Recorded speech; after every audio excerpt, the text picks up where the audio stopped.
बल्कि उनको नवाजा गया है एक और जिम्मेदारी देकर, और बहुत निंदनीय बात थी, बहुत शर्मनाक बात है कि देश की संसद में इससे बड़ा लोकतंत्र का मंदिर नहीं है और उस लोकतंत्र के मंदिर में एक एमपी को गाली गलौज की गई, उनके धर्म के ऊपर टिप्पणी करी गई।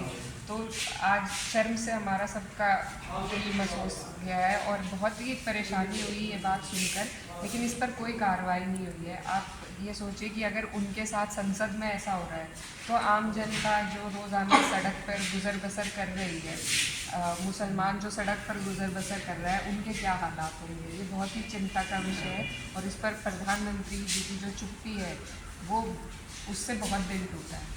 सहनशीलता का उन्होंने सबूत दिया है और आजकल इसको आप सहनशीलता कहेंगे या नहीं, बुज़दिली नहीं। देखिए, दूसरे के स्तर पर गिरकर अगर उससे मुकाबला करना कहा जाए तो मैं इस बात को नहीं मानती।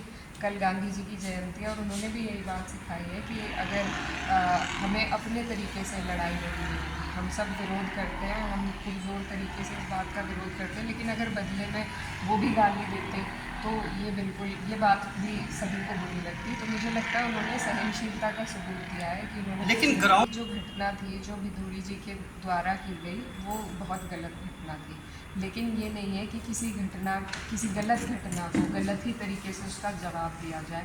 लोकतंत्र अभी हमारे देश में ज़िंदा है, लोकतांत्रिक ताकतें अभी ज़िंदा हैं और हम उम्मीद करते हैं कि उन्हीं के ज़रिए जो गुस्सा हमारे लोगों में है, जो गुस्सा सभी में इस बात से है, उस गुस्से का जवाब हम वोट के ज़रिए दे सकते हैं। तो मुझे ज़रूरी नहीं लगता इस तरीके से, तो फिर जंगल राज पैदा हो जाएगा। अगर आँख के बदले आँख सबने ली तो सहनशीलता किसी को तो दिखानी पड़ेगी और उन्होंने बहुत समझ, क्या वह सहनशीलता हम अपनी कर्तव्य पे फोकस कर सकते हैं, हम दूसरे को नहीं बता सकते। वो शायद हमारे कार्य को देख के शायद वो भी सीख लें। आज नहीं लेंगे, 5 साल में लेंगे, 10 साल में लेंगे।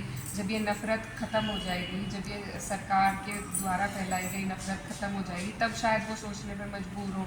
लेकिन उस भी हाल में मुझे नहीं लगता कि उनके स्तर पर जाकर और उसी तरीके से उनका जवाब देना सही रहता। इंडिया समझदारी है तो इतना लेट क्यों? नहीं लेट, अभी देखिए टाइम है, चुनाव में टाइम है अभी। कहीं भाजपा के भी अभी कैंडिडेट्स डिक्लेयर नहीं हुए, गठबंधन के भी अभी कैंडिडेट्स डिक्लेयर नहीं हुए, लेकिन अब सब ये बात समझ रहे हैं कि जिस तरीके से भाजपा राजनीति करती है, इनकी जो भेदभाव की राजनीति है वो हर स्टेट में जाके बदल जाती है।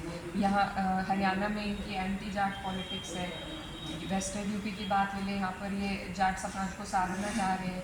तो इनकी हर स्टेट में जाकर भेदभाव की नीति बदलती है, इसीलिए सभी को मिलकर लड़ना मेरे हिसाब से ये बहुत बड़ी समझदारी है और इससे फ़ायदा भी होगा। मुझे पूरी उम्मीद है इंशाल्लाह इस बार तक अच्छा, जो हमारा भी करते हैं और मेरे हिसाब से तो दोनों एक ही चीज़ है, किसी बात को समझना और महसूस करना। सपोज कोई